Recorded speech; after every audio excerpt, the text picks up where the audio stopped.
is Paige Nuez. I'm with rettsyndrome.org, and on behalf of our board of directors and team, we are so pleased to start day 4 of our rettsyndrome.org virtual conference week. We are really pleased to bring you this entire week's series of free webinars to elevate your understanding and deepen your knowledge of Rett syndrome research and care practices. Today is our theme of communication and AAC, and we have a series of 3 presentations. Thank you for joining us for this first one. Your children are really important to us. We believe in their ability to communicate. We know that you know their language, and our job is to help others who are in their life also learn how to communicate with them as well as you do. And we're glad to have our experts with us. Before we begin, though, I do want to go over some of the brief technology points of how GoToWebinar operates if this is your first webinar this week. The audio feed is open only for our presenters, so you don't have to worry about your background noise interfering with the presentation. If you look to the upper right corner of your screen, you'll see a control window, a control panel, and in that control panel is a question box, and you can feel free to type in your questions to Kate throughout her presentation, and we'll hold questions and field them at the end. Excuse me. If we don't get your question answered during the live webinar, we will work with her to get all of your questions answered through email and circulate a QA doc after the webinar concludes. If that control panel window is distracting to you, you can click on the small orange box with a white arrow to minimize that window, and then you can click on it again to expand it if you wish to submit a question. Kate has been very gracious to allow us to record the session today, and you'll be receiving an email with that link to the recording afterwards, and therefore you don't have to spend your time taking notes, and you can really focus on her content. So now I'd like you to sit back and meet Kate Ahern, who's a special education teacher and assistive technology specialist. Many of you know her as a moderator on our Facebook forum, Communication and Technology Device Exchange. Kate has completed her 5-year combined undergraduate and Master of Science program in special education at Simmons College in Boston. An overachiever, Kate. And following graduation, she taught intensive special needs in private and public schools. She's moved to working full-time now as an assistive technology specialist and has been doing that since 2011. And I can't even imagine how rapidly the field has changed in the last 4 years. Her interests include augmentative communication, assistive technology implementation, both in homes and school, and AAC specifically in Rett syndrome, Angelman syndrome, and other severe apraxia-related communication disorders. We're very, very excited to have you with us today, Kate. And in the interest of time, I know you have a lot to share with us. Megan is going to go ahead and turn the screen over to your desktop. We'll let you get started today. And as a reminder, if you have any questions, go ahead and type them into the question box in the control panel, and we'll field them at the end. All right, am I up? There we go. I see your first screen. Great. All right, so hi everybody, I'm Kate Ahern, and I work for Easter Seals of Massachusetts. I am going to talk to you today about bringing AAC home. And in particular, I'm going to talk to you about, how do you make this work? Your daughter got a communication device, or you're thinking of getting a communication device, and how are you going to make it happen for her? How are you going to give her the skills she needs? How are you going to integrate this device into your daily life? So we're going to look at some of the ways to do that and some of the ways that I coach families. I do have a small private practice where I work almost only with girls with Rett syndrome and children with Angelman syndrome and some other kids with apraxia-related disorders, but Rett is definitely what I work with the most as far as communication goes. So this workshop is for the parents and for the caregivers, and looking at home. I think when I was a teacher, I don't think I understood the nuances of what it's like to try to get a device set up and used in your house when you have everything else to attend with. You have other kids who need to go to soccer or practice piano, and you need to cook dinner, and you need to get people ready to get on the bus in the morning and ready for bed at night. So we're going to really think hard about how can we implement AAC in our houses. I do have a wiki, and that site is up on your screen right now, where I post all my slideshows and different things. But because this is being recorded, I wouldn't worry about that too much, because you can come back and check on this. So just a few words about the photos and videos. I have permission to share these photos, but frankly you don't, so please don't hand these out at IEP meetings or share the photos, or I took the videos out because audio is not working well with the software we're using today, but please don't share the photos. So here's some of the things we're going to cover today. We're going to do a little review of what is AAC, what am I talking about when I say that, and then we're going to look at some simple steps to make positive AAC experiences happen at home. And then hopefully I'll be able to talk to you a little bit about communication competencies. What skills do we need to be for our kids to become competent communicators? So just a quick review. I think probably most of you know this, but I don't want to assume. Augmentative and alternative communication is basically any means of communicating with people that isn't speech.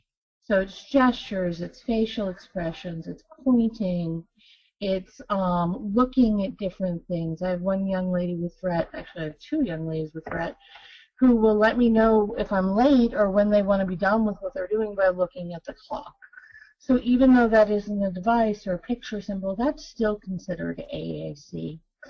And then you go into more formal things, communication boards, communication books, high technology devices, iPads, and particularly for our girls with Rett syndrome, we're looking at eye gaze devices, Toby's, the PRC New Eye, and other systems that use eye gaze.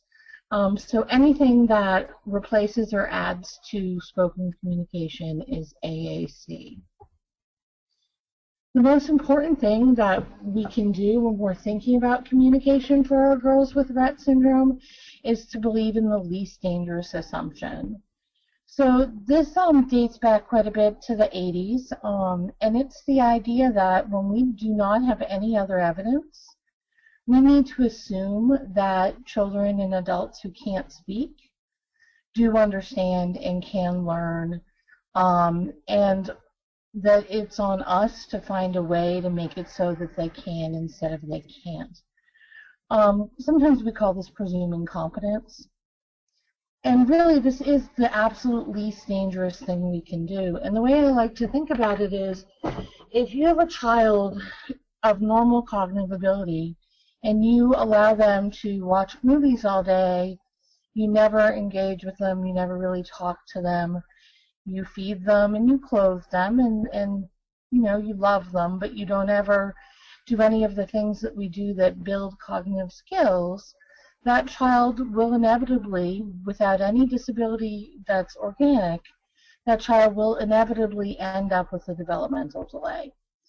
But if you take in the same child with no disability at all, and you nurture them and you teach them and you send them to school and you read to them and you talk to them and you do all the things that parents and teachers do, that child will develop normally and will have normal cognition.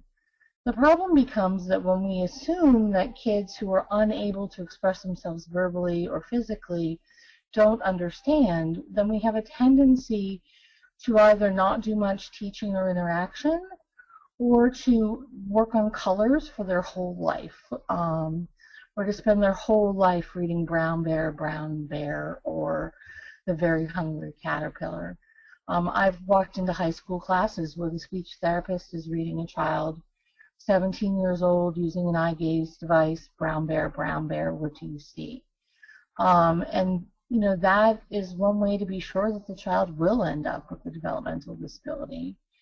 So it behooves us to really make sure that we don't do that. We don't create a disability where there may not be one. The thing that's really hard, I think sometimes for parents, almost always for people in schools, is we feel like we have to have evidence to go on to the next thing. So nobody wants to work on the alphabet if we don't think a kid knows their shapes. But the thing that's true about Rett syndrome and just about any other disability that involves severe apraxia is that the child is going to be consistently inconsistent. That's what apraxia is. Apraxia means that even though a child knows the skills and is physically capable of performing them, their brain won't let them. The apraxic messages get in the way, and the more they want to do it, the less they're physically able. And it's really tough for people to wrap their mind around the idea that apraxia is stopping the demonstration of skills, and it's not that the child doesn't know the skill. And I think for parents especially, being able to explain apraxia and teach people what apraxia is in your daughter is going to be really important. You know, thinking about, does a child really need to do something 8 out of 10 times for it to be considered a skill that they have? Maybe if they do it just once on 3 different occasions, you can assume that they have the skill. That's usually the criteria that I use. If I see a skill demonstrated 3 times, 3 different occasions, then I consider it mastered. And that's how we can work with apraxia. Another thing that I think is really important for parents to know about and for the girls to know about, and for the girls to understand, is that there is this thing that exists called the Communication Bill of Rights. The Communication Bill of Rights was created by ASHA, which is the American Speech and Hearing Association, and TASH, which is an agency for people who have significant disabilities, including communication disabilities. So this version you see on your screen is an adapted one in picture symbols that I made, but the things around the edge of the screen, those statements, are what it says in the text of the Communication Bill of Rights. So the first thing is to make real choices. And the reason the word real is there is choosing between the blue sweater and the red sweater is not a real choice unless you're 3. Being able to choose what you wear, what you eat, where you go, who you talk to, who you sit with at lunch, all of those things are real choices. A lot of times we set up these fake situations where the child has to choose between, you know, juice box or a foil. And that isn't a real choice, and therefore it violates the Communication Bill of Rights to set up those situations that are really tests. The right to refuse, reject, and say no. It doesn't mean we're going to honor that no. If your child needs to have her medication and she says no, or she points to no with her device or uses eye gaze and tells you no, she's still getting her medication. But it means that you're going to have a conversation around that. And you're going to say, you know, I'm sorry that you don't want it. You're going to explain what it's for. You're going to talk about why she doesn't want it. But, you know, it is a right to be able to refuse something.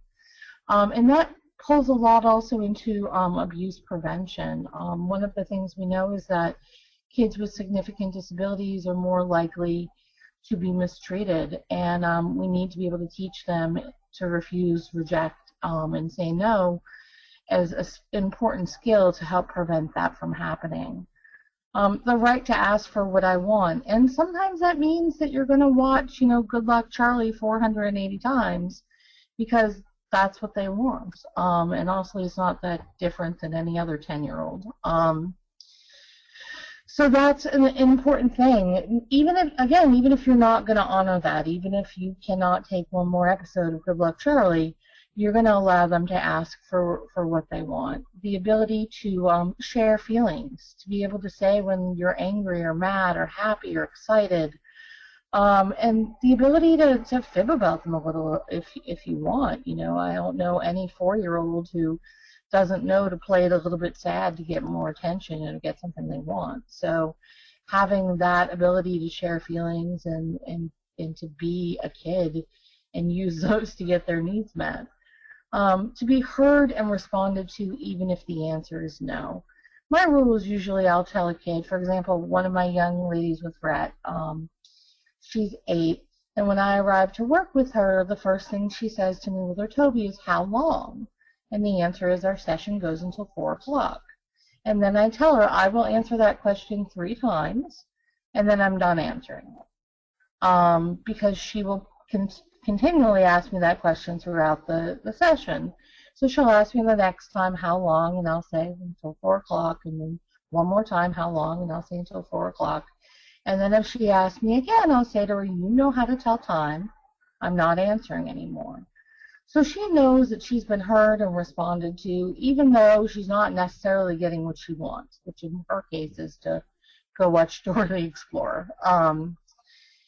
Then we have the ability to ask for and get attention and interaction. One of the things I hate, it's a pet peeve, is when I go into a classroom or an adult care situation and somebody says to me, oh, she just wants attention, as if that's something wrong with that. We all want attention. We all want interaction. If we don't like how somebody is asking for attention and interaction, or how often they're asking for it, then it's our job to teach better ways. It's our job to find other ways to have those needs be met. But it's essential. It's part of the Communication Bill of Rights to be able to ask for and to get attention and interaction. The next one is massive, the ability to have and use AAC at all times. That means we don't take away devices ever. You know, they should be set up and available from the moment a child is awake until the moment they go to sleep. If you aren't able to use it on the bus or in the car or in the bathtub, you need to have some other way of communicating in place. And that can be, you know, low-tech gestures, low-tech eye gaze, through backup systems. I have temporary tattoos printed every year at a company called Stray Tats, that so that I can put them on my arms and be able to do partner-assisted scanning where I point to one picture at a time so kids can communicate with me when we're swimming or when we're playing in water. So really thinking about how are we going to allow this person to communicate even in tough situations. I hear all the time that girls who are ambulatory with Rett syndrome can't have eye gaze because they walk around. No, that's the most ridiculous thing I've ever heard. I have lots of clients who use eye gaze who walk around. Is it easy? No. Can you take it to the mall? It can be tough. You need a backup system. But is eye gaze out of the question? Absolutely not. There are all sorts of ways that you can set up eye gaze to work if you're ambulatory or partially ambulatory, or to work if you're in bed all the time or in a beanbag chair. The next right is to know when to ask about my schedule. A few years ago, I did an observation at a school, and a young lady with Rett, whose device was in the closet when I arrived, was working with me, and then after our session, the aide took her to the restroom, but the aide never told her the schedule. So she came back to the classroom, and she thought she was going to keep playing with me, and it was actually time for her to put her coat on and go home, and she started crying and yelling. I think at the time she even pinched a little, and she was very upset, and rightfully so. Nobody had explained to her how her schedule was working. All the time I talk to parents who tell me about their daughter's anxiety issues, and so much of the anxiety can be helped and not necessarily gotten rid of, but just eased a little bit if kids know their schedules. Things like if dad's going on a business trip, how many days, how many sleeps will they be, looking at it on a calendar to understand when they'll be back. Being able to have that information can really help the girls manage their own anxiety. Then you have the right to be taught about how to use your communication device and how to communicate. You know, so often we think that if we drop a speech device in front of a child, they're magically going to be able to use it the first time, and that isn't how it works. It's not how it works for me to learn a new language. It's not how it works for you to learn a new language. But yet somehow we think that if a girl can't show they can communicate with it in an hour during their trial, that they shouldn't get to have a device. And truthfully, we need to teach communication, and we're going to talk about that. The right to be a full member of the community. Lots of times I go into classrooms and the child with Rett is being the supervisor, which is fine if she asks to do that, but is not fine if it's the only thing they can think of to have her do. The right to be treated with dignity and respect. I try to make sure all of my girls have messages on their devices that say things like, don't stand behind me, don't talk to me like a baby, because those are important things for them to be able to say. The right to be spoken to and not about. It happens all the time. We talk about people who can't speak in front of them as if they're not part of the conversation. And that's really not okay. I have one family I work with who has a daughter with Rett syndrome, and she uses a Tobii AAC eye gaze run device. And what the family has discovered is that if they have the device set up on the wheelchair, their daughter is treated differently and is spoken to more than about than if the device is not there. So what this family has started to do is they've started to set up the device even when they know it won't work, like in the sun, because it changes how their daughter's treated. So it's, one of the ways that we can help make sure that our kids are spoken to and not about. And finally, the right to be communicated with in a sensitive manner. So, that means things like not yelling out across a room that so-and-so has a wet diaper, or, that so-and-so has, it's her time of the month, or any of those sorts of things that, if you wouldn't do it to any other child, you shouldn't be doing it to a child who uses a speech device. So this Bill of Rights is something that I really recommend that you can find it online if you Google it. I think I have it posted up on that wiki website I gave you earlier. In my opinion, it should be printed. It should be put into your daughter's school communication notebook. You should see if you can attach it to the IEP. I try to program a page about it on the kids' devices so they're able to say, I have the right to ask for what I want, and to teach them what all of these things mean.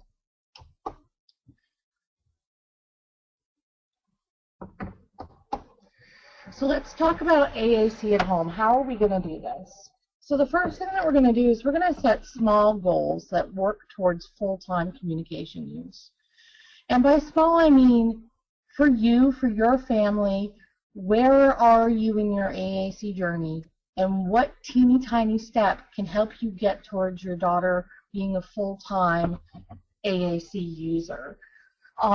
Several years ago, I gave this exact talk at Camp Communicate in Maine, where I volunteer.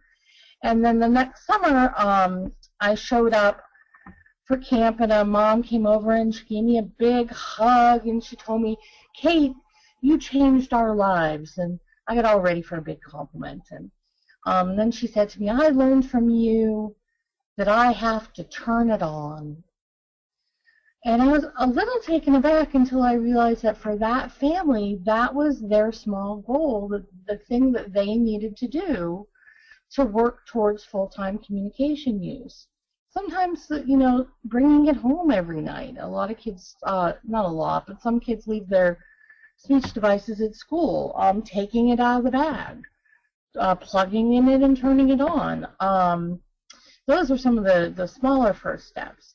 And then breaking it down from there into things that you really can do and fit into your schedule. If it's all possible, you should get AAC training in your own home. You can see if the school will provide it. If they're providing home behavior training, then you should be able to make a case for home speech training. Sometimes vendors that provide services like PCA services or skills trainer services might have someone who can come in and do some training. The agency I work for, Easter Seals, can do some training. Every state is different on that, though. You can take webinars and online courses like you are today. You can join social networking groups like the rettsyndrome.org communication device group on Facebook. You can, there are lots of different ways to connect with other parents and other people who are using AAC at home. And the other important thing is that you're going to stumble. You're going to burn out. There are going to be days when you get frustrated and angry and you feel like you want to stop trying and you don't think your daughter's getting it or it's too hard for her, but you can't give up. Think about any other child who's learning to communicate. How long did you talk to that child before you expected them to talk back? Did you talk to your infant for 2 months and then be like, you know what, it's been 8 weeks, I am not talking to this kid anymore? They don't get it. Or did you say, this is what we do. We talk to the baby. That's what's good for them. And then you wait. And then at 24 months, you might get a few phrases. By 3 years old, they're still not using grammar. They're 4 years old. You've been talking to them for 4 years, teaching them how to communicate before they have grammar and they have tons of vocabulary. And I was with my cousin's 9-year-old yesterday, and I was still, working on speech things with her, communication things with her, verb tense issues, and how to properly negate a word. So those sorts of things are what parents do. And you all know how to do that. It's just you're doing it with a device and not with spoken speech. So let's look at breaking it down. So that picture it just reminds me that that's one of the first Rett girls I ever worked with. She's 22 now. She's doing beautifully. She just got her second Toby. So she is on year 6 of using a speech device. And the thing I learned from this young lady, I learned so much from her, but one of the biggest things I learned from her was that you can't accept other people's low expectations. When I met Kelly, I was a new teacher in the classroom, and one of the therapists who had known her since she was 3 said to me, her parents want an eye gaze device, and it's a pipe dream. She'll never do it. She doesn't have the cognition. Well, I listened for about 2 weeks anyway, and after 2 weeks of using some very low-tech eye gaze, I realized that, no, this child definitely could communicate with the speech device, and we went forward, and we at the time, it was a Toby P10, which were, for those of you who weren't around then, they were these massive devices that literally ran off a car battery. And Kelly trialed the P10, and she did beautifully, and then she got a Toby CI, and now she has a Toby I series, and she's doing great. But if I had listened, if I had not presumed competence, then who knows what she'd be doing. Anyway, back to my slides. So the first thing that I always tell people is to set it and forget it. Your first job as a parent of a child who uses AAC is to make sure you have the AAC available. So for the first 2 weeks that you're going to try to really increase communication, just focus on getting it out and getting it set up. And that can be, if you're using a high-tech device, getting it out, putting it on the mount, plugging it in, make sure it's charged, make sure it's on. If you're using a pod, it's just starting to carry it with you. A pod is a type of communication book. If you're using some other system, it's really starting to have it out and available. That's the first step. Like that mom said to me, you got to turn it on. And then once you're used to having it in the environment physically, then we're going to move to what I call the 3 M's. Motivate, model, move out of the way. And then we're going to really focus on growing vocabulary and teaching those speech skills. So like I said, for set it and forget it, the first thing you need to do is set it up and turn it on if it's a device, or have it available if not. Remember that this is a tool. Your whole life shouldn't become about the device. Your The device should be a way for your child to communicate and for you to communicate with your child. If you focus on your child using the device, they're probably not going to use it, because that's how apraxia works. The minute you sit down and tell them to say something or ask a pointed question, the apraxia is going to freeze them up and they're not going to be able to respond. So instead, what I need you to do is I need you to take it out and turn it on or have it available, and then I need you to use it yourself. That's called modeling, and we'll talk about that a little bit more in a minute. But that's how you teach anybody a new language, you know.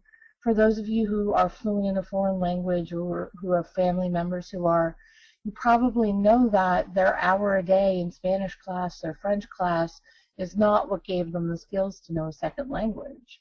They were immersed in that language at some point to become fluent.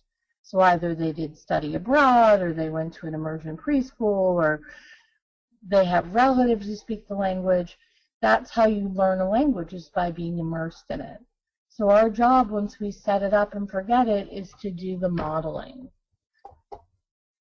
So, is to motivate and then do the modeling. So for motivate, which is the basis we build our modeling on, is doing an interesting activity. So sometimes parents will sit down and they'll turn on their speech device and they'll say, okay, I'm going to model to you now, and the focus is on the device, and that doesn't usually go well. You need to focus on an activity, something motivating and fun. So in that picture is a Rett girl, Samantha, who is using her Toby to help guide us in coloring Easter eggs. And this video is actually on YouTube if you look for it. I think it's called Dyeing Easter Eggs with Assistive Technology. But Samantha's hitting a foot switch to pour the egg out of the cup. There's a battery-operated cup pourer there that my hand is touching. And as she's doing this, I'm talking to her with her Toby, and she's talking to me with her Toby. So the basis for the activity isn't we're going to sit down and I'm going to model. The basis for the activity is we're coloring Easter eggs because it's Easter time, and that's what families do. And then we model as part of that. So even something as simple as dinner time, you know, you want to model language on the device that is how the family talks at dinner time. So, you know, asking for a pass of peas or a glass of milk, or, you know, do you want to have dressing on your salad, that's important. Those are important choices. But remember, our Communication Bill of Rights, you know, making real choices was just one of many, many rights. So we want to be able to teach all these other things too. So you're going to use their device to talk to them. And my advice is usually to start with one sentence a day. Have one thing a day that you say to your daughter with her speech system, whether it's a book or a high-tech device. And then you're going to build from there. If you can find an activity that is done frequently in your household, that is more laid back, so getting ready to get on the bus is probably not the best time for modeling. I would love if you did it. It would be great for your daughter. But realistically, it's hard to do. So if maybe bedtime, or maybe when you're reading her stories at the end of the day, or, you know, maybe dinner time, whatever time of your day you're able to fit in talking to your daughter with her device while you do something motivating, is going to be the way to go about doing this. You know, really making it something pleasurable for you and your daughter is going to be so important. You want to focus on comments. You want to focus on having your daughter ask questions, not just answer them. I don't know if you've all seen on YouTube, or not on YouTube, on Pinterest or on Facebook, this picture going around that says the average 4-year-old asks 424 questions a day. That's how kids learn about their world. So you need to make sure your daughter has her page that has why and how come, so that she can ask those questions so you can explain how the world works for her. But basically, you want to set up situations where communicating is irresistible. It's motivating not just for her, but for you. so that you both want to take the time to talk with the speech system that you're using. And then once you've got the motivating situation is where you start modeling. So Linda Burkhardt, who I'm sure many of you know of or have met, she teaches the pod training courses and has for many, many years done many things in communication. She always says language in equals language out. We have to put language in, we have to model language for the girls to talk back to us. And so this is true for any child or adult even learning a second language, but for babies and toddlers who are learning to speak, they learn to speak because we talk to them in the language we expect them to talk back to us. So if we expect a child to talk back to us with a book, we need to talk to them with their book. If we expect them to talk back to us with a Toby, we need to talk to them with their Toby. So the fancy word for this is aided language stimulation, or sometimes it's called aided language input. But it's the #1 way to increase communication skills. Now, don't think that you need to model every word of every sentence. You don't. You need to model the key words, and your language will build. Because, let's face it, you don't know where the words are. The device is new to you. You don't know where to find things. So you're going to start by just modeling maybe one word in the sentence. If it's time to eat, you might just press eat, and that's, you know, as much as you model for that sentence for right now. As your skills grow, you'll say more. You might say eat now, or you might say eat dinner, or eat pizza. So you'll build your skills. I think one of the things that happens to a lot of people is they sit down and they expect to communicate fluently with the device the first time they use it, and they can't. So then one of two things happens. Either they decide it's too hard for them, and if they can't do it, there's no way the kid can do it, and they abandon the system. Or they decide modeling is too hard, so they don't model anymore. But instead of sort of thinking in this all or nothing thinking of I have to model every word or I won't do it at all, start to think about it as you're learning a new language. And you're just going to model what you're able to model, and it will grow. So now your device is set up, you're doing something motivating, something fun, and you're using the device. You want to have siblings use the device. You want to have visitors use the device. Anything that you would say with your voice, you want to also say with the device. If your kids are being too loud in the other room, use the device to tell them to quiet down. If you want to say just about anything, use the device to do it. Siblings are awesome for modeling. First of all, it's technology and they just get it. And they don't need to think about it as hard as we seem to. And it gives them an important role to play with their sister's communication development. You know, I have one family where they set up the Toby at the dinner table, and it's the younger brother's job to sit next to his sister and to model throughout the meal. I have, you know, just so many families where once the sibling gets involved with the modeling, the language really takes off. Now, something that I frequently hear here is that the girl is not paying attention to the modeling. That's okay. You know, think about infants and think about babies who are learning to talk. They're not necessarily paying attention to your speech. You know, they're not sitting there taking notes like they're in their, you know, biochem lecture the first day of college. It's happening around them, and they're learning from it. The child doesn't need to stare at you as you communicate with the device. The idea is that you show them that it's a tool for communication. A couple of tips that I have on this include that if your daughter has some hand use, but you want her to use her eyes for her device, you should use a mouse. Don't use the touch screen. If she sees you use the touch screen, she'll want to do it too. So you should use the mouse if you're doing modeling in that situation. Otherwise, if your daughter doesn't have any hand use, it's fine for you to model by touching the screen. You don't need to use eye gaze yourself. You want to model as much as humanly possible, but you want to balance that with preventing yourself from burning out.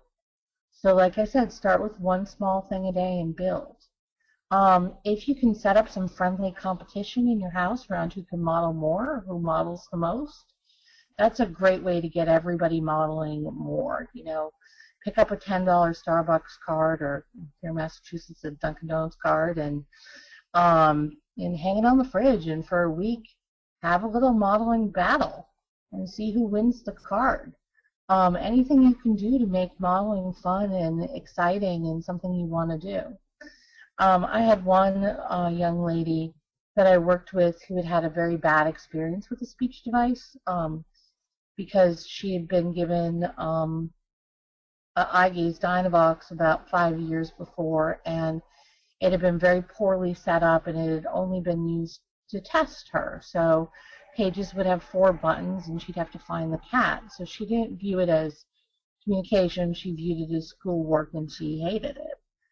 So when she got a new system, she wasn't interested. She was very irritated that we were setting this thing up in front of her. So we would tell her, you don't have to use this. This is for us to talk to you. If you want to use it, you can, but you don't have to. And this young lady had certain TV shows that she really loved and movies that she really loved. So we decided as her therapist and as her mom and her dad and her brother decided what we were going to do is during downtime when she was watching her favorite shows on TV, we were going to model and talk to her about the show. So she was watching The Little Mermaid. We would say, look, she'd go up. For those of you who know the plot of Little Mermaid, the whole song is about going up there and seeing the world. And we would say, oh, look, he is handsome. And we would do lots of talking. Ursula would come on and we'd say, I don't like her. And we would build it. Well, it's been about a year now of us doing that. And a few months ago, I think, this young lady actually told us the whole plot of The Little Mermaid with her Toby. Because that's how she, had learned how to use it, was through us talking to her while she watched TV. Did we think she was paying attention? We weren't really sure. But I guess she was. She went to see Dr. Sasha in New York and at some point went in with the speech therapist and was watching a video on her iPad with her Toby in front of her, and she started commenting on what she was watching, and the speech therapist was floored. She had never had another Rett girl comment about videos she was watching. But for this girl, that was how she learned to use her device, was commenting about movies. So that modeling is really going to be how you make a difference. You may work with people at schools who tell you to do things like choice making and make your daughter pick out what she wants to eat. That's not the best way to teach her to communicate. It's important that she's able to make those choices, but it's not the best way to give her communication skills. Choice making isn't the same as communication. So the next thing you need to do is you need to move out of the way. Now, let me clarify. I don't mean you need to put the device away. No. I don't mean device time is over or you think the child is too tired. What I mean is that you physically and emotionally and as a communication coach need to back off.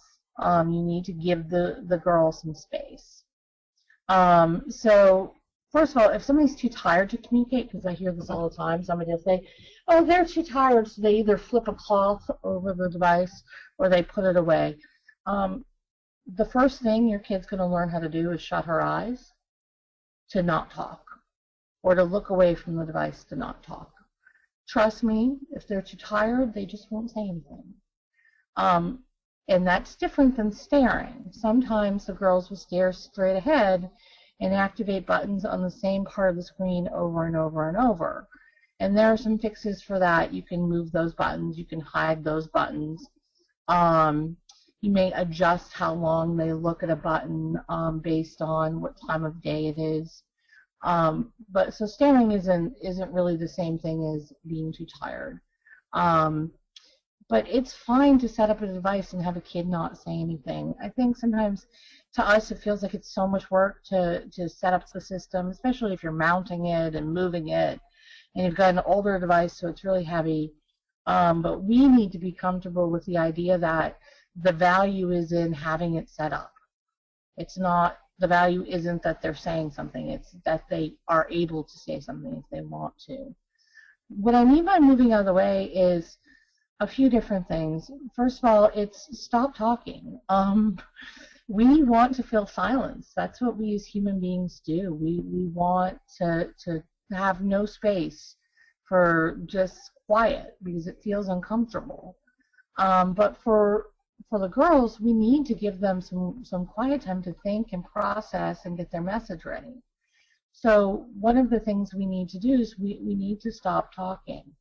And so for a lot of families, what I ask them to do is stop and look at the clock and see how long it is before the child replies, if they reply at all. And then set an amount of time that you're going to wait after you say something. And I don't mean you're going to say ask a question and wait. I say like even giving a pause in the conversation for them to make a comment. So what you're going to do, for a lot of families, it's 20 seconds or 30 seconds. So you're going to be chatting, and you're going to say, oh my gosh, I can't believe who they kicked off The Voice last night. That's unbelievable. I wonder what you think of that.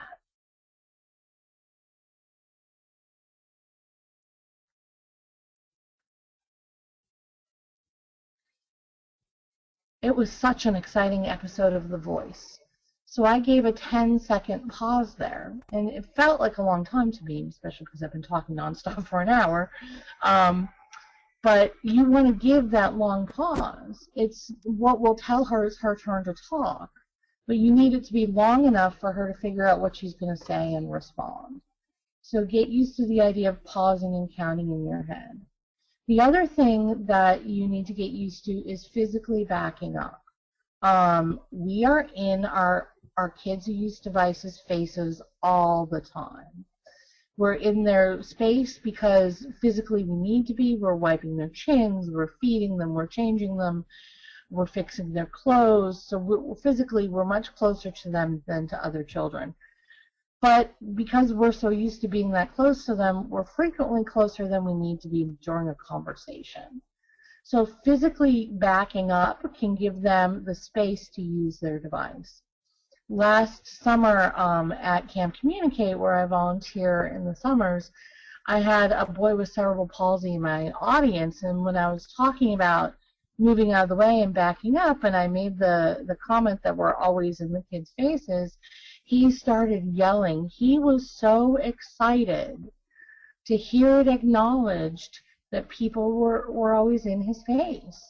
He was so thrilled that an adult was understanding that sometimes you need to back off.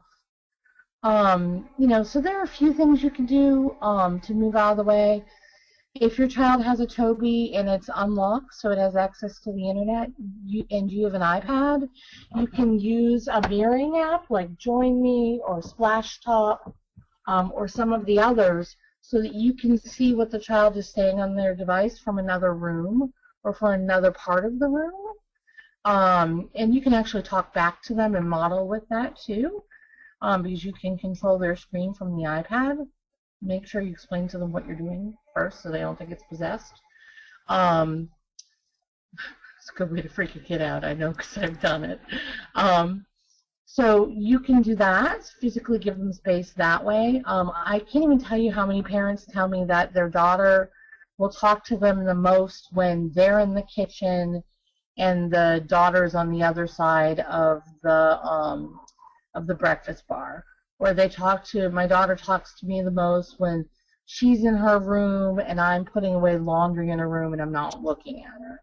Or for kids who are able to use their system in the car, which some do and some don't, parents who say, she talks to me the most from the back seat of the car. First of all, that's not any different than any other kid. Most parents will tell you their kids talk to them the most in the car, or, at times where it's not face-to-face, sort of confrontational. So you want to really try to set up those situations where you're moving out of the way and giving them time. You also want to let them talk to themselves. You know, we all talk to ourselves in the voice and the language that we use to communicate, and we want the girls to really be able to do the same thing, to talk to themselves. You know, so I find it so cute sometimes when some of the girls are in a room watching a TV show or listening to an audiobook, and they comment to themselves about the book, and they're, you know, just chatting to themselves the way we all do. Most of us probably don't admit it, but, you know, the way we all do. So the next thing to really think about is increasing vocabulary before you need to. So if there's nothing to say, then your daughter's not going to say it. You know, sometimes we get really caught in these cycles of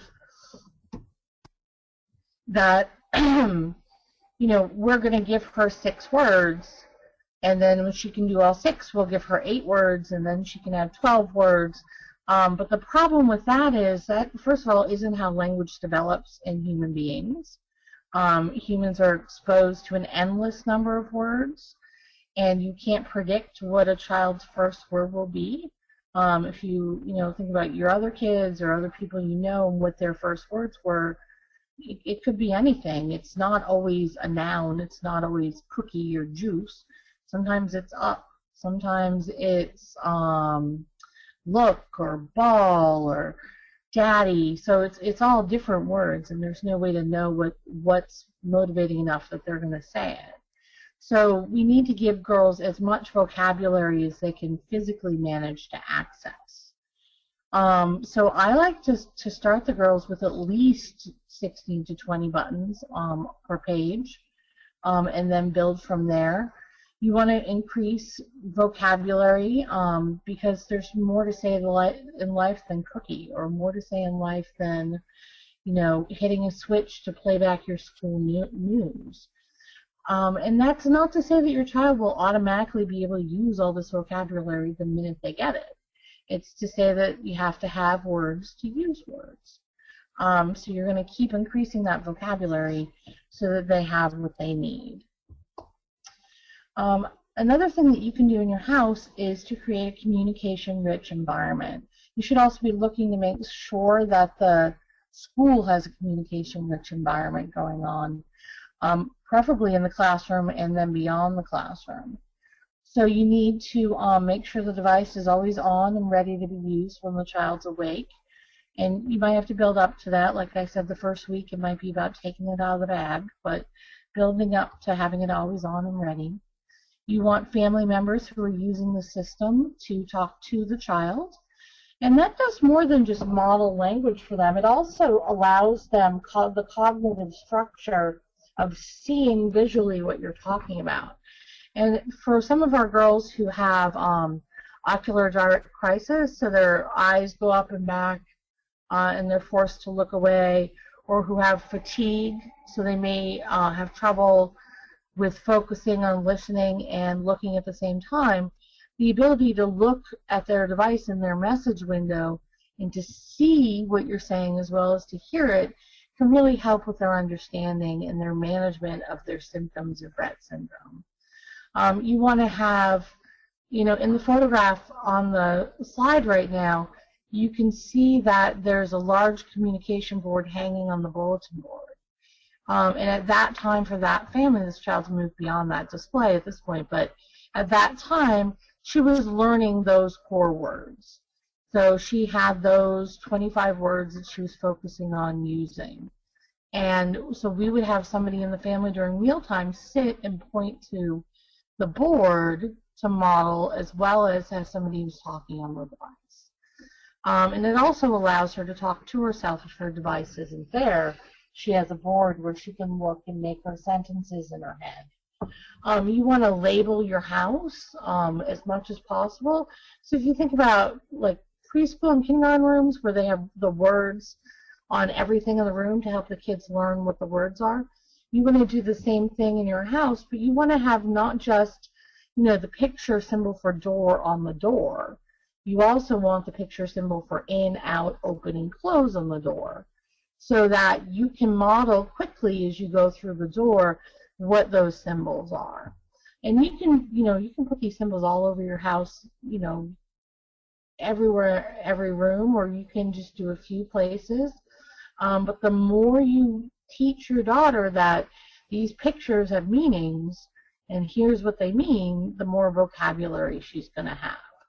And you want to think about places too, like the bathtub. Could you, print on waterproof paper or print and laminate some communication boards for you to use to talk to your daughter in the tub. And then you could do what we call partner-assisted scanning, where you point to one picture at a time, and she gives you a yes, whatever her yes is, in order to tell you which one she wants to say.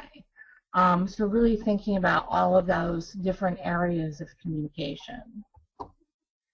And I mentioned this already, but involving siblings is so important. Kids are so tech savvy. You want to harness that for your advantage, especially if programming is going to be much easier for them than it is for you.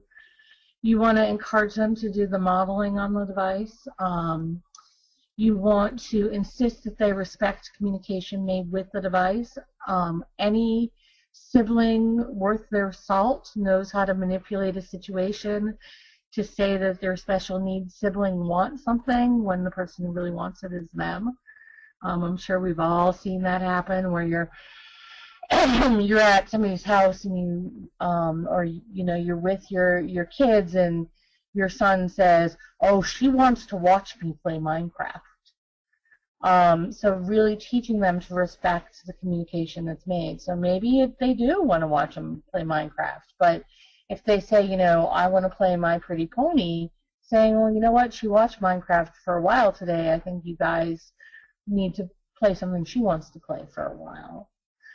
You want to ask siblings for their input on what kind of language to put on the device, what words are cool and being used right now and what words aren't.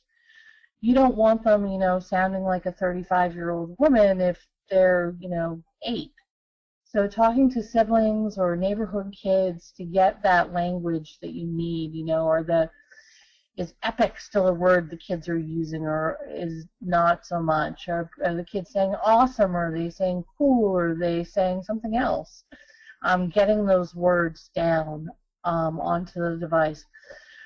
Any jokes that are hot right now, my 9-year-old cousin and her friends right now are into that guess what chicken butt joke.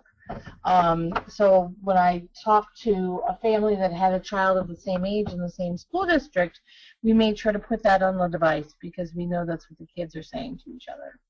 And then you can teach older siblings how to do some simple programming so that they can put on messages and add words. But siblings are such a vital part of this process. And it also, makes them feel valued. If I remember correctly, the picture that's there, this mom came into the room and she didn't know that this brother and sister were playing together. And they were playing together and clearly involving the Toby in their play. And it was, just regular old playtime. And that's what you want. You want the siblings to be so comfortable with the device that it's just part of who their sister is. There was a video here of that same little boy that playing with his sister and them doing some modeling, but I'm not doing videos because you won't be able to hear them. So let's talk about lite and backup tech. So a few times I've said different things about needing to have a backup system or needing to have a way to communicate with your daughter if her high-tech system isn't working, or maybe if you don't have a high-tech system at all.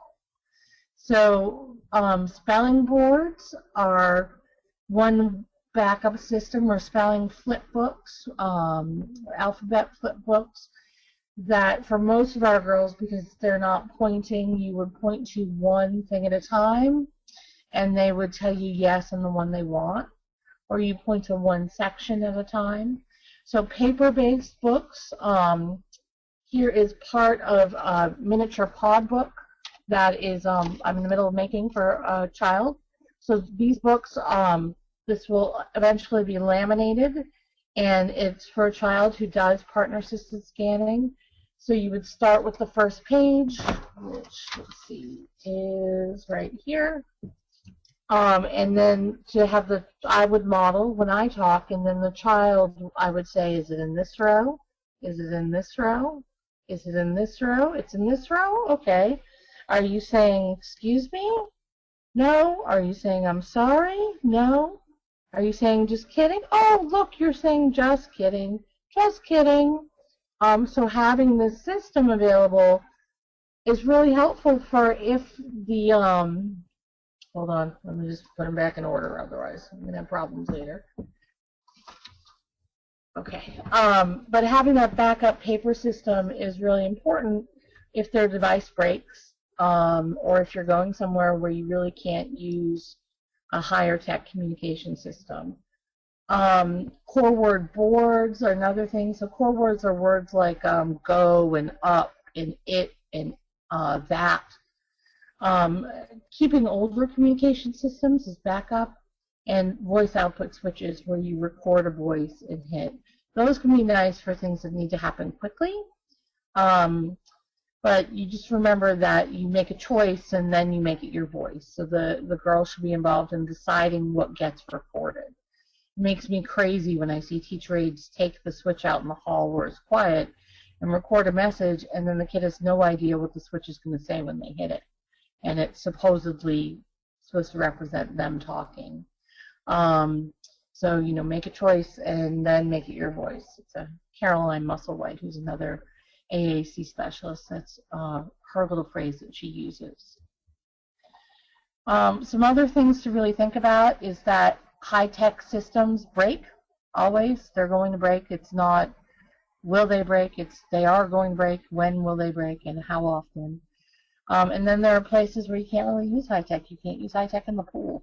It's tough to use high-tech on the boat, the bathtub, certain places that, you know, in the x-ray or MRI at the hospital. So you need some other way for communicating there. So you really need to have a plan. What are you going to use in that situation? Where are you going to use it? How are you going to use it and implement it? And you need to make sure you have it ready before you need it. If your kid's device, she has a Toby and it breaks, once it's broken, it's a little too late to start thinking about what your backup system is. So making sure that you have that backup system and you have something to use. I don't know what that is. Sorry about that. Something to use when the system goes down. So let's think about some of the other common things that happen. Sometimes the kids still have something to say, but they're not in the best position to say it. So thinking about how are we going to access systems in unusual places, and how can we creatively think about that? So there you see Samantha, who is using her Toby. It's so fun to me to look at old pictures of Samantha. She has 12 buttons on that page. She now uses 40 buttons per page. So it always amuses me to see her with her old page sets there. So there she is in her bed having a nebulizer treatment. And looking at that picture, you can see that she has a rolling stand mount that she's using while she's in bed. But that mount is actually a very cumbersome mount, and it's good to break toes on. So, you know, how are we going to find a way to use our systems in places that isn't inconvenient for the whole family? You know, in bed, near the couch, at the dinner table. Can you add accessories to make it work? Can you reconfigure it so that the pieces are arranged differently?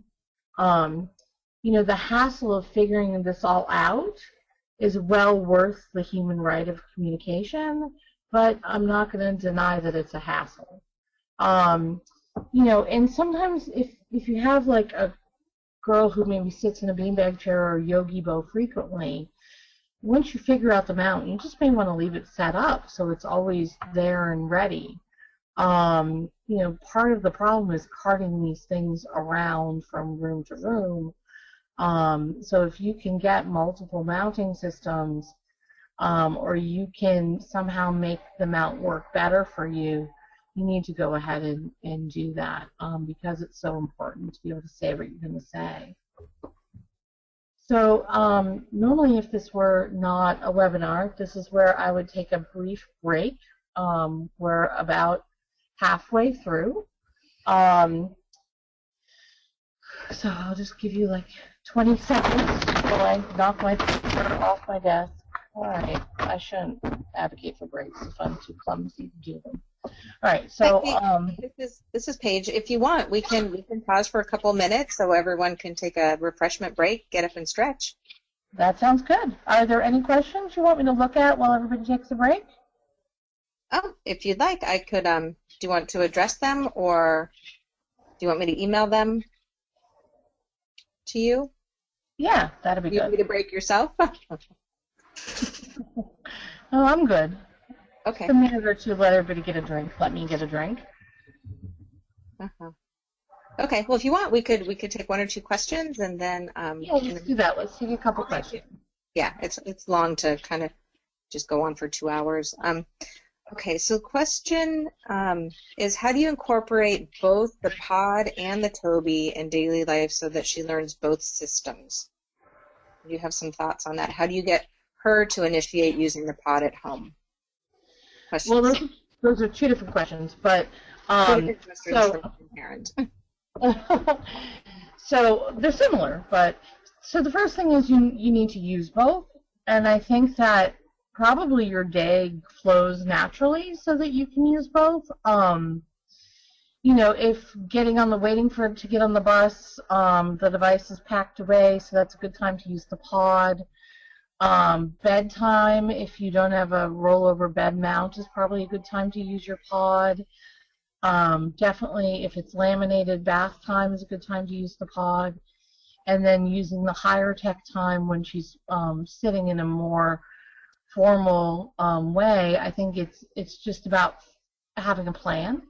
Maybe sitting down and writing the different places where you communicate, and being sure that you are able to know when you're going to use which one. And then I think asking to use your pod, or asking to have your device if it's not set up is a huge thing that we all need to think about for kids who use devices, is how are they going to say, I need my device? So people who do pod training learn that frequently using bracelets, where you raise your hand to show your bracelet, or you look at the bracelet, is one way we teach the girls, or pod users in general, to ask for their pod book. You can, as long as you and your daughter know what the signal is and you teach others, you can make pretty much anything into a sibling that I need my book. So, you know, for some kids, if there's a lot of vocalizing, we might say, oh, do you have something to say? And get their book out. For other kids, a tapping movement, if they have that ability, or you know, even a two-handed tap as a way to ask for a book. Looking at the book where the book is normally kept. I have one girl who will lean back all the way in her wheelchair, which what she's saying is her book's in her bag.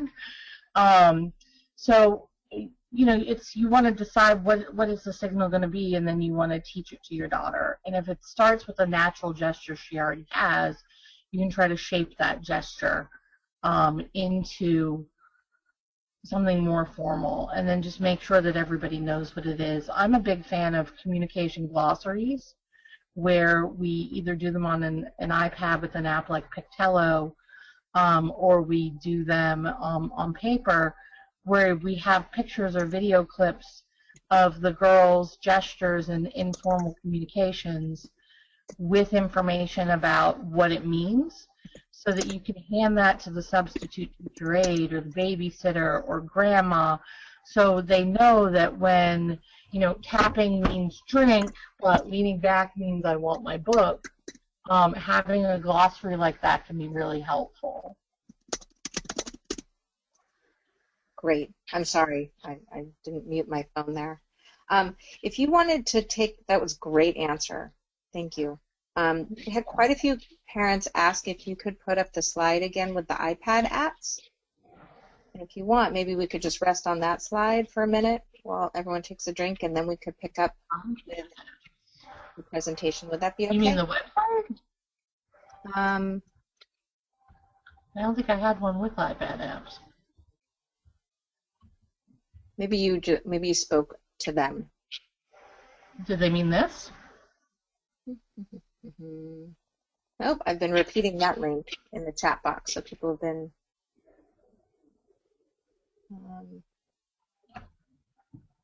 There were a couple of questions. You had referred to some iPad apps that work well for conversations, for facilitating conversations. My memory's going. There are lots that work well for facilitating conversations. I can tell you some of my favorites. I don't know if I've mentioned them already or not. I like all of the Tokaboka apps. I wait till they go on sale. Tokaboka is a company that makes imaginative play apps. I wait for them to go on sale, and I get them when they're free or 99 cents. So like Tokaboka Birthday Party is a fun one. Tokaboka Tea Party. Tokaboka Kitchen, where you feed the monsters. And then I've yet to meet a kid who doesn't love, boy or girl, disabled or not, who doesn't love Tokaboka Hair Salon Me, which is where you take a picture of yourself and then you get cartoon hair that you can brush and comb and shampoo and dye and style. So there's lots of conversation things you can do with that app. For kids' books apps, I love Don't Let the Pigeon Run This App, which is based on the Mo Willems book. And it allows you to record your voice.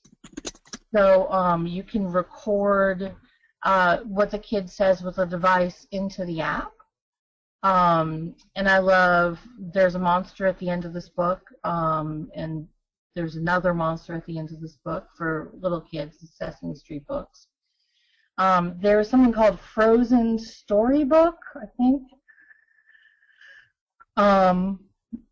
That may not be the precise name of the app, but what the app is it's basically frozen paper dolls, but in an app form, and you can record them moving and talking. So I have one girl who has Rett use her Toby to record what's his name? Kristoff, to record Kristoff saying how much he wanted to kiss her. And made a whole movie about how Kristoff wants to kiss her. If you're working with a kid who's working a little more on part of speech or is learning Sonaflex, which a lot of the girls use, I like Sparklefish and Mad Libs to work on parts of speech. I like Pictello for writing your own books and talking photo albums. I'll try to put together a list that we can post somewhere that has all of the apps I use with the kids. There are quite a few.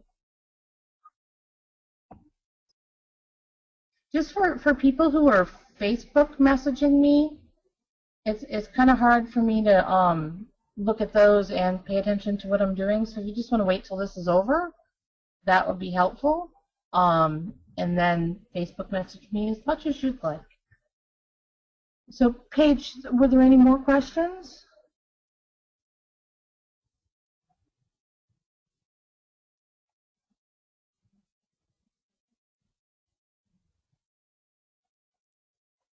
Okay. Well, I'm going to get started again. So I'm going to start talking a little bit about communication competencies. So what makes a AAC user a good communicator, and what skills does your daughter need to have to become a better communicator? So Janice Light, who is one of the AAC gurus of the universe, did some research and came up with the list of skills that AAC users have. And my suggestion for all of you is when you're writing your IEPs and you're working with speech and the teacher for IEP goals around using their speech system, whether it's high or low tech, that you try to write a benchmark or an objective for each of these areas. So if your overall goal is your daughter will, communicate throughout her school day across environments using her communication system, then you might have it broken down into one thing from each of these areas. So the areas are social and pragmatic, operational, linguistic, and strategic. And the acronym I use to remember that is actually LOSS, so LOSS, so that would be linguistic, operational, social, strategic. So social skills are all of those things that make us connect with our communication partners and help us follow the rules of polite society. So things like greeting and saying goodbye, taking turns in a conversation, staying on topic, asking questions that are about what's being talked about, those sorts of things are your social and pragmatic skills. So for a newer user or a younger user, you might have them doing things like greeting with their device as a goal. So given a natural opportunity, my daughter will say hello to someone when they enter the room. And then as you get older, the social skills become a lot more nuanced. So it's more things like that your daughter will recognize changes in tone of voice to cue the end of a conversation. So those are sort of different levels of the same area of competency. The next area is operational skills. So these are things like turning on and off your device yourself, or requesting your device, which we just talked about when I took questions. Those are operational skills. Controlling your own volume. It drives me crazy when the girls don't have access to buttons that allow them to do things like control their own volume. It's an important skill to know that if you're going to whisper in the library, you need to turn your volume down. And if you're in the cafeteria, you need to turn it all the way up. You possibly need to go stand next to the person you're talking to so they can see your screen. Sometimes cafeterias are just that loud. But they can adjust their own settings. A lot of times I will have buttons that adjust the dwell time to specific times. And I'll just label them long dwell and short dwell. And that way the girls know that if they're accidentally hitting buttons, they need to turn on the longer dwell time with their eye gaze. And if they're having a hard time, they have the clock or the pulsing button that tells them how long they need to hold their eyes. And if they're getting 3/4 of the way and they're not able to activate the button, then they know to go and turn down the dwell time. And then a much more advanced skill will be programming their own device, learning how to take a message that they've made in their message box and add it to a button. And then we look at linguistic and language skills. So that are things like understanding language, so receptive vocabulary, which our girls usually are pretty solid in. Learning new vocabulary. And then for AAC users, it's learning vocabulary and synonyms that are in your device. So you need to know that if you're going to talk about something like, for example, you're learning about volcanoes and you're talking about lava, and you don't have the word lava, you need to be able to find synonyms that allow you to represent lava. So you might say, it's hot thing from mountain, which would be enough for your communication partner to say hot thing from mountain. Oh, do you mean the lava from the volcano? So teaching the girls the skills to do that. And that's also a skill we all need to be able to model, and to be able to ask questions the kids can answer. Because we don't want to spend our lives programming in vocabulary the girls are going to use for 2 weeks during that unit at school and never use again. It's much more important they learn how to use the words they have. So to teach them, how to do that and to ask questions in a way. So instead of saying to them, what is the word for molten rock that comes from a volcano, you might say to them, please describe lava to me. And that way you're allowing them to use the vocabulary that's already in their system without having to go in and program in the word lava. And then grammar. I just had a conversation with a mom of a girl I've been working with for about 3 years, and she has recently started putting words together into sentences, but her word order is frequently very Yoda-like.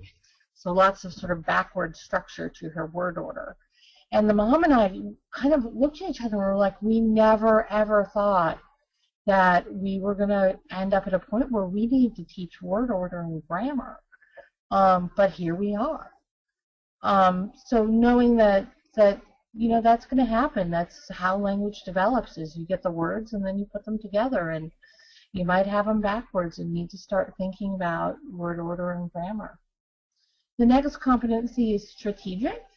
And strategic things are another area that's a little more nuanced, kind of like the more advanced social and pragmatic skills.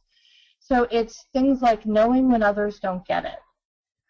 Most AAC users can tell when you are pretending that you understand what they're saying when really you don't. So being able to tell when somebody isn't understanding what you're saying, being able to rephrase and fix your mistakes with your device, being able to hit delete word and put in a new word, being able to say oops, the ability to problem solve. So the ability to figure out how to get yourself to be understood or get somebody to listen when they're not listening. Within strategic are some of these things that you can't really measure, like grit and persistence and learned helplessness, which learned helplessness is when, it comes from science when they would experiment on mice, and that eventually they'd let the mice go free, but the mice were so used to being captive and not being able to get what they needed, they didn't even try anymore. And so learned helplessness can happen when, the girls have everything given to them automatically, and then they don't learn how to ask, and they don't learn how to figure out how to get things because they've never had to do that. One of the most wonderful things about the ways that we've changed what we do with Rett and AAC in general is we're starting these days to give high-tech devices to babies, to 2-year-olds. 2, 3, 4 years old having a device means that those kids are not going to end up with learned helplessness because they're communicating, they're asking for what they need, they're saying what they want to say. Whereas when you give a girl a device when they're 13 or 15 or 17, they've had a whole lifetime to learn how to be complacent and to learn how to live without things that they want. So they don't necessarily start asking. Older girls who get devices frequently have a lot of issues with linking from one page to another. And it's not a cognitive problem, it's a learned helplessness problem. They are used to being able to use what's in front of them, and they don't think about, because they've never had to do it, that they can get to somewhere else by looking at a box that takes them to a different page. So those are all strategic skills. And those are the ones that Janice Lite has done research on, are linguistic, operational, social, and strategic. And then I always add this bonus AAC competency skill, especially for my users who have, multiple disabilities and physical issues as well as communication issues. And that's self-advocacy. So that's being able to direct your own care. So I need to be changed. I need my face wiped. I need you to Change my bandana. My AFO is too tight. My clothes don't match. Don't put that on me. It looks terrible. Those sorts of things. The ability to give directions. If you have a new caregiver in your house, they need a towel and you forgot to tell the new caregiver where the towels are, could your daughter say it's in the hall closet?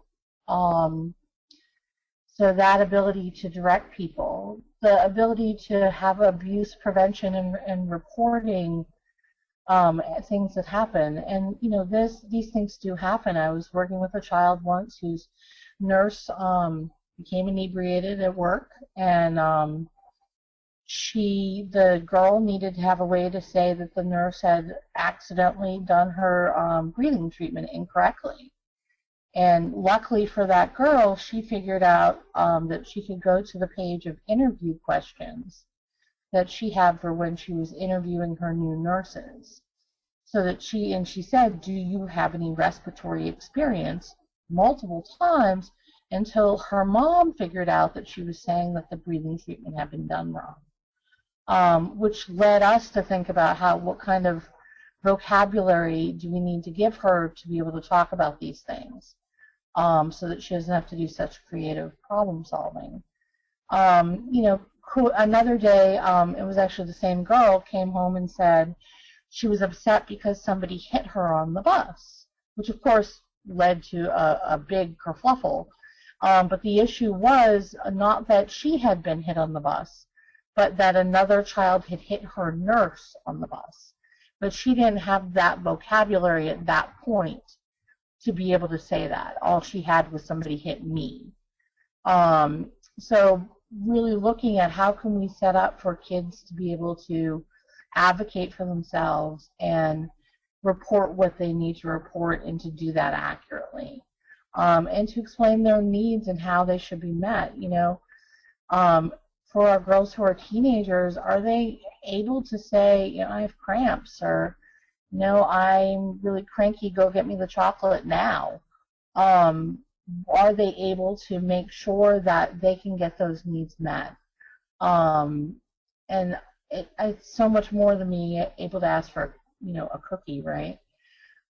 It's so far beyond what a lot of parents are thinking about when they think about communication.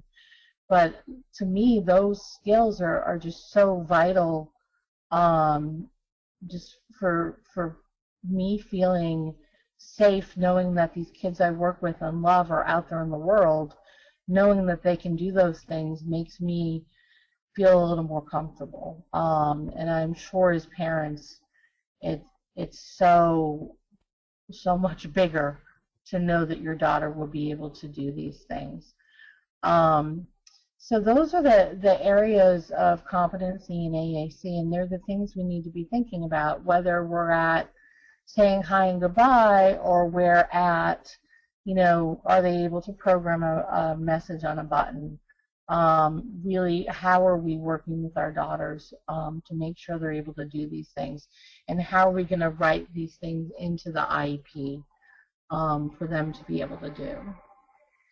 So let's talk a little bit about some of the techniques that we use to help our girls develop language at home and other places. So one of the things is called a prompt hierarchy. If you're a special educator or work in occupational therapy or physical therapy or in behaviorism at all, you'll know a little bit about this. So the idea of the prompt hierarchy is we never give kids more of a prompt or more of a cue than they need. Because if you over cue, it can lead to cue dependence and learned helplessness. So you always start with the natural cue. So in conversation, a natural cue is usually a pause, which is one of the reasons that earlier I talked so much about, backing up. So giving those natural cues to participate in a conversation. And then there are other natural cues too. How many of you, I hear this a lot from Rett parents, so I bet a lot of you, your daughter eats at a certain time every day, and about 10 minutes before that time, she either uses her device to say, I'm hungry, when are we eating? or she starts vocalizing and complaining through nonverbal methods to tell you that she's hungry and she wants to eat. So a natural cue has occurred. It's 5 o'clock and she's hungry. And the natural cue has happened to tell her to communicate. The next step up is a gestural cue.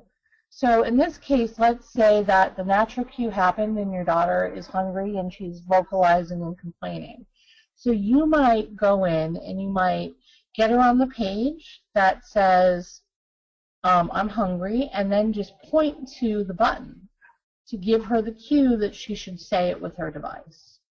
And just going in and pointing and doing that gestural cue is a lot more effective than going in and giving some long-winded speech about how I need you to use your device to tell me because I can't always tell what you want when you whine. But going in and just pointing gives her the information she needs without giving her too much information and without creating sort of a learned helplessness situation or a situation where you're giving her attention for whining, which just leads to more whining, which nobody wants. Now, if you point to it and you wait 20 or 30 seconds and she doesn't then activate her device, she'll move to the next prompt, which is an indirect verbal cue. So an indirect verbal cue would be a hint. So you're not going to say, you need to tell me with your talker. You'll say, is there another way you could tell me that? Well, you're still pointing at it. So giving her the hint to use her device. And then again, you're going to wait your 20 or 30 or 40 seconds, however long you're going to wait. And then if she still hasn't sort of said what she needs to say with the device, you'll give her a direct verbal cue. And you'll say, it's probably a better choice for you to tell me you're hungry with your talker. And then you're going to wait some more and back up and give her a minute. And if that doesn't work, you'd say something like, I can tell you're hungry. If I were you, I would say it this way, and then you would model with the device. Now, this modeling is physically the same action as the modeling I was talking about earlier, but it's different as part of the prompt hierarchy. If you were just modeling because you're doing aided language stimulation, you would not go through all the other levels first, natural, gestural, and verbal cues. You would just model because you're doing aided language stimulation. This is part of the hierarchy, so it's somewhat different. And then you might, but I actually would avoid, if you can, a light physical or full physical cue. Those are sort of outdated things that we used to do 20 years ago where, you pick up the child's hand and make them touch the button with their hand. So first of all, it's impossible with eye gaze. Well, it's possible, but I don't really think we should be sticking fingers in people's eyes. Bad idea. But second of all, we want to give the girls their body integrity, and we don't want to teach them that it's okay for people to force them to do things. So I would stop at modeling, and I would just say, I can see that you're hungry because you're making all this noise. If I were you, I'd say it this way, and then model it, and then move on. But those are the full prompts. So you can think, if you can think of it while you're in the middle of something to go through the prompts. It's a good way to make sure you're not over-cueing and you're not sort of increasing the amount of learned helplessness that your daughter might develop. Some other techniques to try are to set up situations where your daughter sort of needs to use her device. So this is all around requesting and understanding.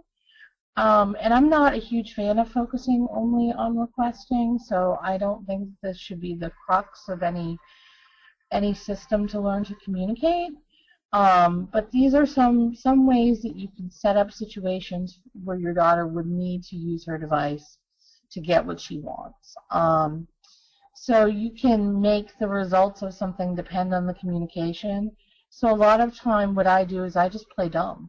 If the kid is pointing at, or looking at the clock, I'll pretend like I don't understand, like, oh, you're looking at the clock because you're telling me that you want to be done when I already know they're looking at the clock because they're telling me I was late. So that gives them an opportunity to sort of make a face that that's not what they meant. And then I could say, oh, that's not what you mean? I wonder what you meant. And then give them some time. And if they don't say with their device you were late, then I would say, oh, I think maybe you were trying to tell me that you're mad that I'm late. And then I would use their device and say, this is how you would say that. I'm mad, you not here. So really setting up these situations that ask for them to use their system. The need to ask for more, so when materials are in view but not accessible. My favorite example of this is I run some groups sometimes for kids who use AAC, and at one point I was running a group and I gave everybody paper and no markers and I told them to start drawing. Well, just about every parent came up, took a marker, and brought it back to their kid. Well, of course, I had deliberately not given out the markers because I wanted the kids to use their devices to say, how am I supposed to draw, or you forgot something, or I need a marker.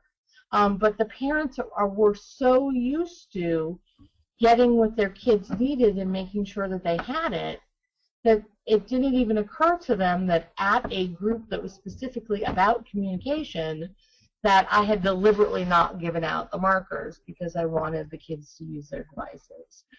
But sort of thinking about those sorts of things, if you're getting ready for school in the morning and your daughter has a favorite hair bow or bracelet that she wants to wear, having that out and on the dresser and not putting it on her right away and sort of making it so she needs to communicate to you, hey, there's my bracelet, don't forget to put it on me, is much better for her communication skills and increasing those than just putting the bracelet on her. The need to ask for help. So, for example, if your daughter is watching a DVD and you get it all ready for her, but you don't hit play, and then you pretend to get distracted for a few minutes so that she has to use her device and say help or hit play. And let's be realistic, she'll probably also yell and stomp and be mad. But it's a chance for you to say, instead of getting angry, because mommy forgot to press play, you could, ask for help, and then you can model for them how they would do that. Giving something that isn't very much, so if your child, loves grape juice and you put 6 drops in the cup, that way they can, drink it, and then they need to ask for more. So you're building that communication opportunity. Sometimes creating a need for the child to have to explain or ask questions. So sort of what I call a sweet sabotage, so that they are in a situation where they need you to give more information. And then the need to ask for a correction. So, for example, you are getting ready for dinner and your kid hates olives, so you put 3 or 4 olives on her plate.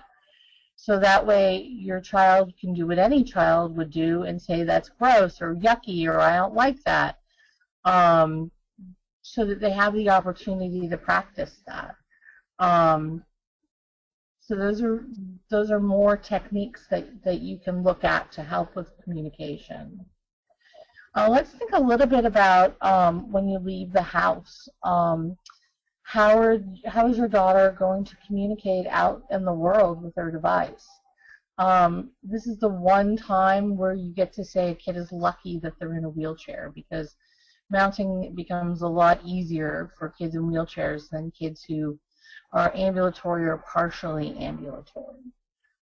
So wheelchair mounts, usually we order them when we order the device. They attach right to the wheelchair, and you're usually in good shape. The only problem is sort of carrying it and setting it up when you get on and off the van, or in and out of the car.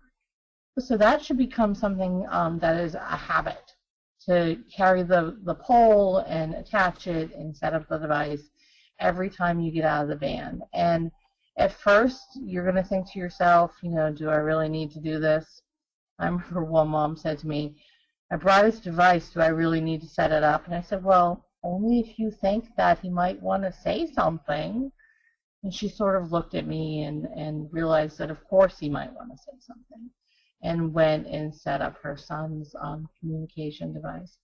Things get tougher when you have a girl who's ambulatory, so sometimes we have rolling carts. Sometimes it means we're going to use our pod book and not our eye gaze system. But really thinking about, if we're going to use our pod book, who's going to carry it and where? And are you going to wear it on a strap across your chest? Are you going to put it in a bag? And if you do that, how are you going to remember to take it out so it's available? I'm also a big fan of visual supports for adults. So hanging a visual step-by-step directions with photos of how to set up a mount or how to turn on a device, or a picture on the outside of the backpack that says, take out my pod book, so that there are those reminders to do those things when you're out in the world.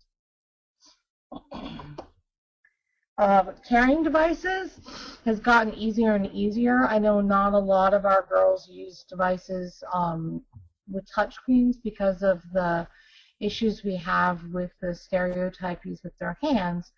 But, if they can carry their pod book, even if they're not going to point to pages, that's a great scenario, because then maybe they can tap the book when they want to use it, and then somebody can help them use it.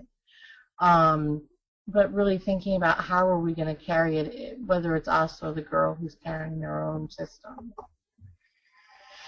And then thinking about, that life gets messy. What are you going to do to prevent scratches and spills? Should you be getting a stick-on screen guard for your screen? You can order low glare screen protectors for any size computer screen. So should you be going out and ordering a 12-inch diagonal stick-on screen thing for your Toby? Should you be thinking about, using a gallon-size Ziploc bag right over the top of the Toby or device when you're cooking or doing art or when it's raining? What's pretty cool about devices is the eye gaze devices is the eye gaze modules you could leave uncovered and have just the computer itself covered up, so that you're still able to look and say things, but it's protected from the water. And then my biggest point is always, if the military can be using computers in war, and they are, and they can use them out in the desert, then we should be able to find a way to get our AAC users to be able to use their device at lunch and in the mall. Although, like I say on the slide, the water park might be another story. We need to think about something different there. But there is waterproof paper that you can buy. There's a company, iGauge, that sells map paper. You can just go onto Amazon and look for waterproof paper. If you want to make some boards or something to use in the pool or at the water park. Like I said, I'm a big fan of ordering custom temporary tattoos that have communication boards so that you can do partner-assisted scanning and you don't have to carry anything. I also order yes and no for my hands. For lots of girls look at cards for yes and no. But if I get the temporary tattoos and they're on my hands and we're on a field trip, then I don't have to worry about carrying the cards. So those are a few more options for AAC out in the world. Another thing to think about is new people. How are you going to deal with waitresses and pharmacists and the dentist and the phlebotomist and all of the other people? So one choice is to have cards that you can hand out. And luckily in Rett syndrome, you can order the purple cards from Girl Power for a Cure, and you can put on there that you can have it say anything you want on your purple card, which is it's a business card about your daughter that you can hand out. So you can have it say, I use a computer that I run with my eyes to talk. Please make sure you give me time to say my message, or whatever you'd like. when you're going out in the world, you need to think about things like turning your volume all the way up. I like to do things where I will prep people ahead of time. So if I'm going with a family to Friendly's or to a restaurant, I might, while they're unloading the car, I might run inside and say to the hostess, I'm coming in and I'm going to have one wheelchair and speech device user. Could you let our waitress know that the girl who talks with the computer will need a few extra minutes when we're ordering? And that gives them a little bit of prep time to get ready before we come in. People are always so interested in the technology, and they're usually a lot kinder than you think they're going to be. So, being ready to have an explanation, I usually program it right on the device. It says, this is a communication system. I use it with my eyes. It's called a Toby. This is how I talk.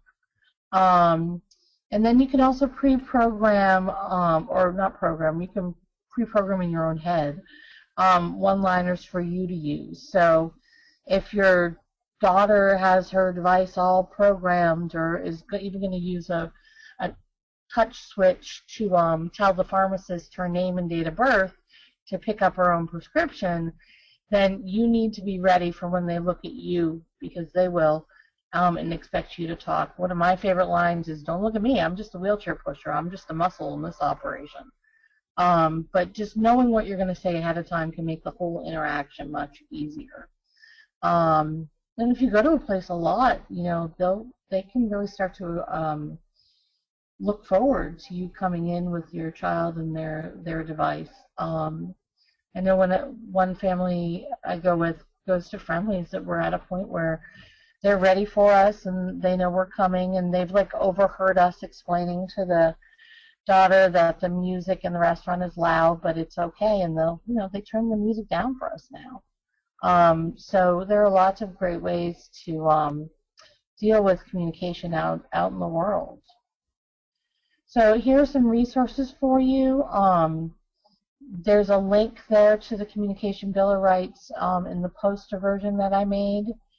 There's a link to the original Motivate Model Move Out of the Way article that I wrote, and a link to an article called Living the Least Dangerous Assumption that talks about presuming competence. And I will take questions from now until 1, so for about 12 minutes. Fantastic. Thank you, Kate. Well timed. Good job. Can you hear me okay? I'm good. Okay, great. We have a lot of questions that have come in. I don't think we'll be able to get to all of them in the next 10 minutes. So I want to remind everyone, there's a lot of questions about Toby and eye gaze. We can address some of them if we have time. But if we run out of time, I hope everyone's registered for the next webinar, which will be at 1:30 p.m. Eastern, and that's with Judy LaRiviere, and she'll be talking specifically about taking eye gaze technology to the next level. And of course, we will work with Kate to get all of your questions answered if we don't get to them. So with that disclaimer, maybe I'll take some of the low-tech questions right now, if you don't mind fielding them. We had a parent ask about labeling in the natural environment and in the house. And do you think it's best to label the house with picture symbols, text, or both? Unless you know your child can read and you're expecting your child to spell to communicate, I would do both. And there are Rett girls who are spelling to communicate, so that happens all the time. One of my kids I work with right now, we're in the midst of taking all of the pictures off of her Toby because she can read now, so she doesn't need them anymore. But I would stick with the pictures if they're going to use pictures to communicate, but always have words with the pictures. Great. Great answer. Thank you. And then we have some other questions about girls with hand function. And since there's been so much emphasis recently on eye gaze devices, for our girls and women who do have hand function, what is your thoughts on using that as primary communication for touchscreen communication boards? and or this was a question that came up yesterday in Teresa Bartolotta's presentation. How do you feel about a child using both her eye gaze and her hands on the touch screen of her Tobii? Those are two different questions, but I'll get them both out there. Okay.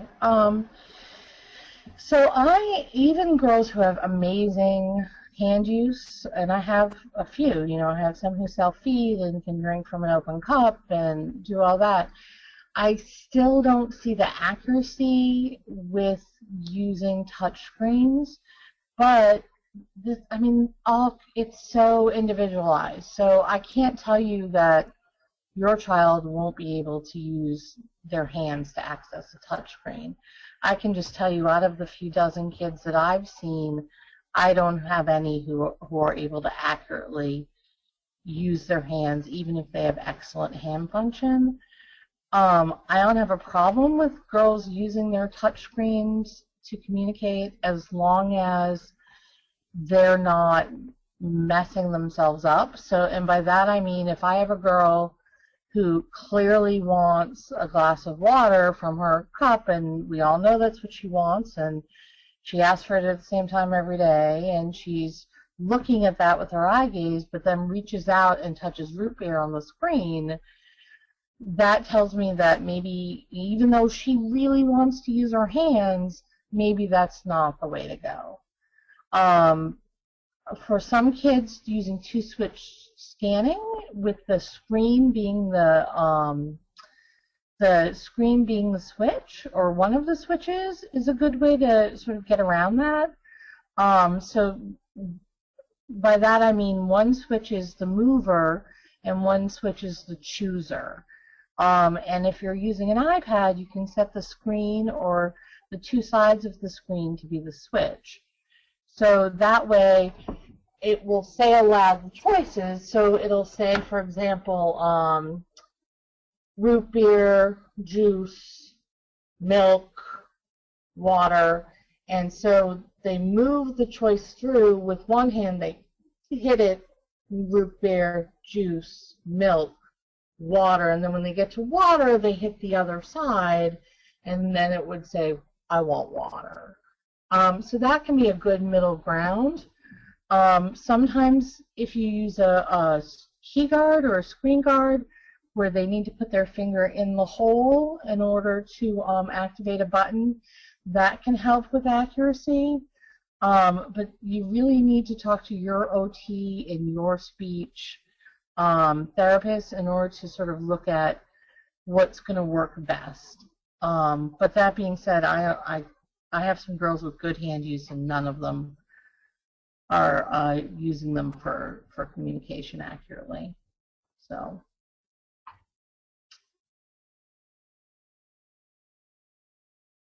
Okay, great. Thank you. I think that's a really important differential. We have another question about, and I'm sorry if I didn't catch this, if you did address it. A parent asked what your thoughts are on the lamp technique in software for girls that do have hand use. I mean, the thing about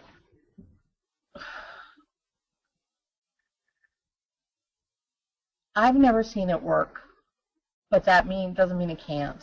I mean, the catch about LAMP, though, is that they like you to practice the sequences repeatedly, so you practice getting to the word what over and over and over again. That's sort of part of the LAMP model. And I'm hard-pressed to think of a Rett girl who would be able to do that sort of practice. But, again, that doesn't mean it's impossible, and doesn't mean it's not right. I think that I would really think about why whoever you're talking to is recommending that. If they're recommending it because your daughter has shown some strength around learning motor functions that she does repeatedly, and she was responsive to trying some of it, then go for it. If they're recommending it because they use LAMP for everybody, or they have a bunch of kids with autism and all of them are using LAMP, so they always recommend LAMP, or they're recommending it because the speech therapist likes that device, then those are not good reasons to use that for your daughter. So I guess, you know, you need to make the best choice for your daughter, and you need to know as much information as you can about why people are suggesting it, and what parts would work well for her and what parts maybe wouldn't work well. I actually really love LAMP. It's just not something I generally use with Rett syndrome. Okay, thank you for that honest answer. I think we can field one or two more questions. You're doing a great job here.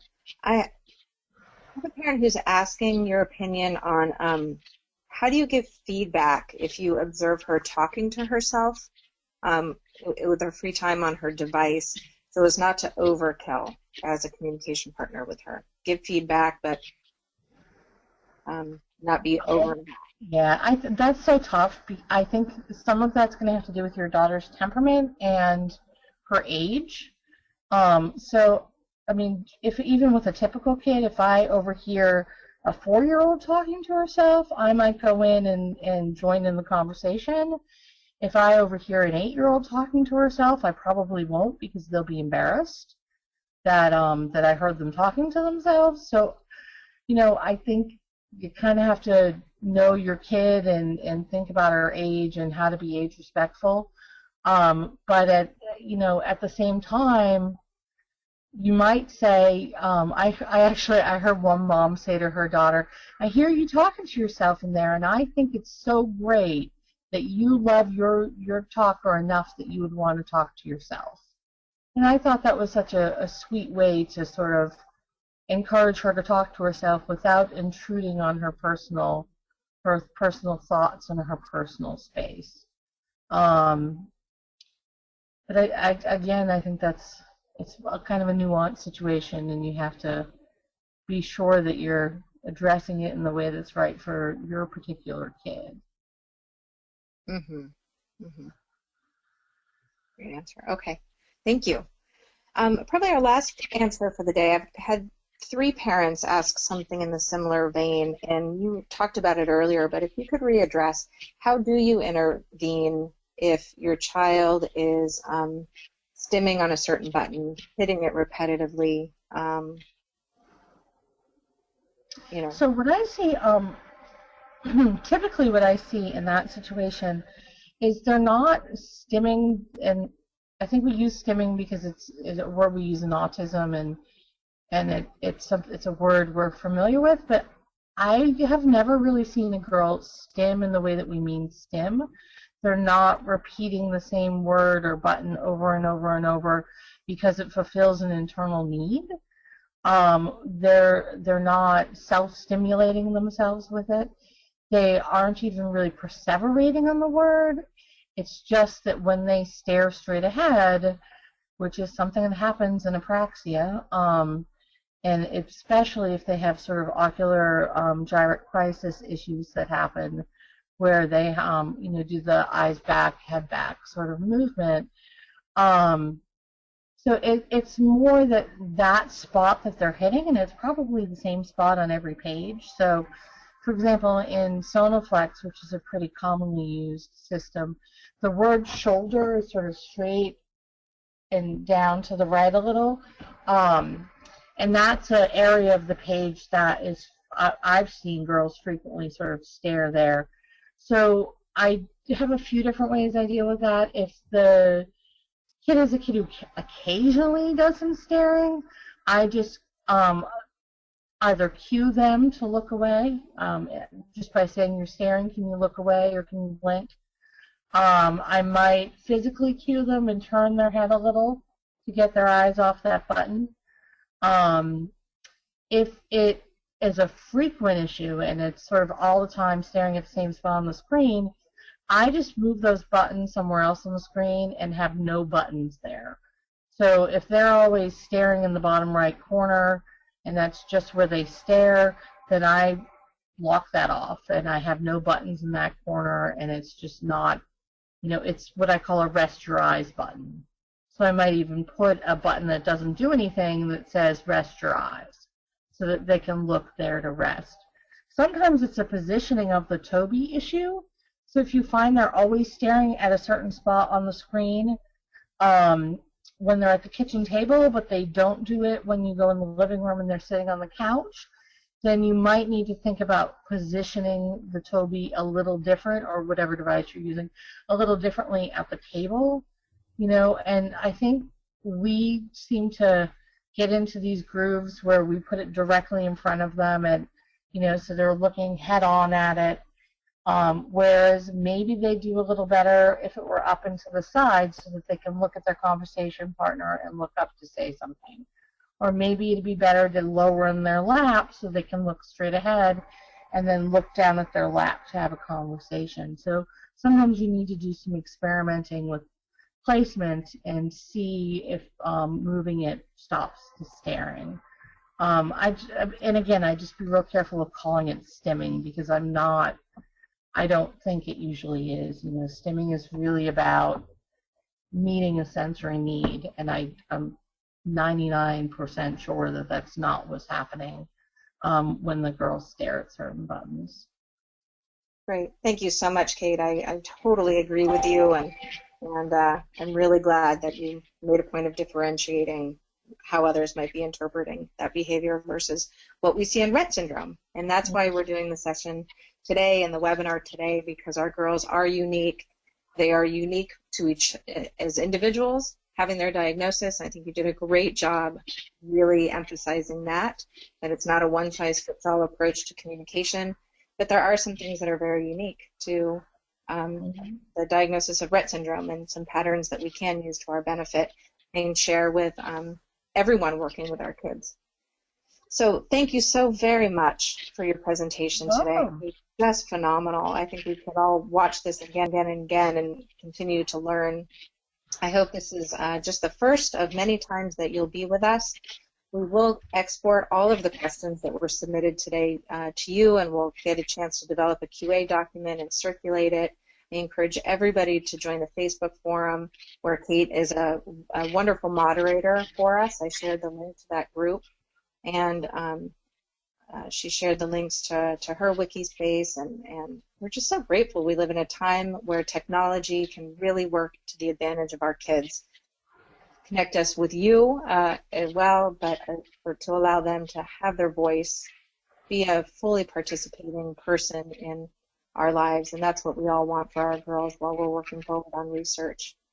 So I want to thank everybody for attending today, and we want to thank our sponsors, Tobii Dynavox especially, and AmeriPride for enabling us to bring this webinar to you at no charge. We think that information should be given to you free, and it is up to you to determine what you'll do with it in your life. So stay in contact with us.